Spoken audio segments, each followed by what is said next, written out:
Nous allons mettre à la disposition des Marseillais des logements de qualité, adaptés aux besoins et aux moyens de toutes les franges de la population, avec un jardin public en prime, et ce, sur, n'ayons pas peur de le dire, le plus beau boulevard de Marseille. Il est effectivement très rare d'avoir sur un même programme du logement aidé avec ses 3 modes de financement PLAI plus PLS, de l'accession à la location sociale, une résidence pour jeunes actifs, de l'accession à la propriété libre, une crèche, des commerces.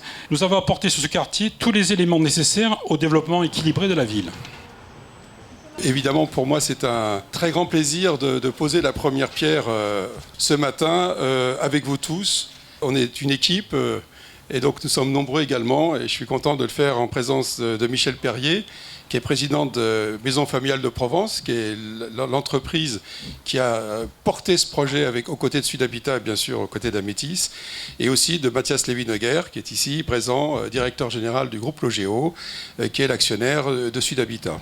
En plein cœur de ville de Marseille, en plein cœur de cet arrondissement, nous allons réaliser, grâce d'ailleurs à notre collaboration avec Amétis, un projet qui représente l'ensemble de la mixité sociale, puisque vous allez y trouver des logements locatifs très sociaux, locatifs intermédiaires, et une résidence pour les jeunes actifs, qu'on appelle Résidétape, et qui est pour nous très important, de 134 logements, qui va permettre d'assurer ce lien absolument majeur qui doit exister entre l'emploi et le logement.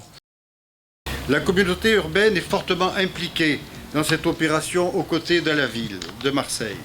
En raison de la présence d'un espace boisé classé, il a été nécessaire de mettre en conformité le plan local d'urbanisme par une procédure de déclaration de projet réalisée par MPM.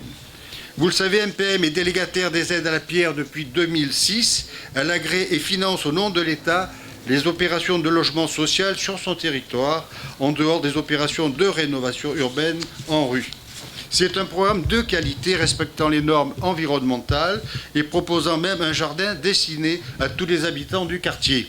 Ici se réalise quelque chose, et vous l'avez tous rappelé, d'assez exceptionnel, c'est-à-dire la mixité sociale au sens vraiment le plus large possible, même si on avait commencé avec certains de vos confrères, mais là vraiment on arrive à peu près à mettre tout ce qu'on peut essayer de faire entrer dans cette mixité sociale, avec en plus, et c'est le bonus, et je vous en ai vraiment tous remerciés, j'espère que maintenant on va pouvoir avancer au niveau des dossiers, c'est l'accession au logement social, ce qui est à mon avis quelque chose d'avenir sur lequel il va falloir de plus en plus travailler. Donc moi je suis un maire de secteur heureux, et bravo donc à l'architecte et à toute l'équipe de Triumvirat qui a fait une très très belle aussi réalisation. C'est un fleuron de notre ville où il y a des sites hospitaliers, il y a des équipements publics, il y a des équipements de transport. Enfin, c'est le cœur de notre ville et il faut être vigilant à ce qui s'y construit. C'est quand même un projet d'une grande amplitude, c'est pas anecdotique.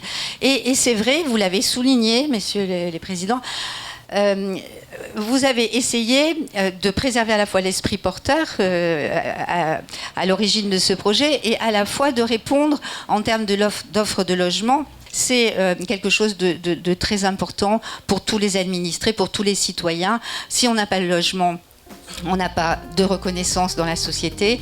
Donc voilà, je suis très très contente, je vous remercie infiniment et vive le Clos Fleuri.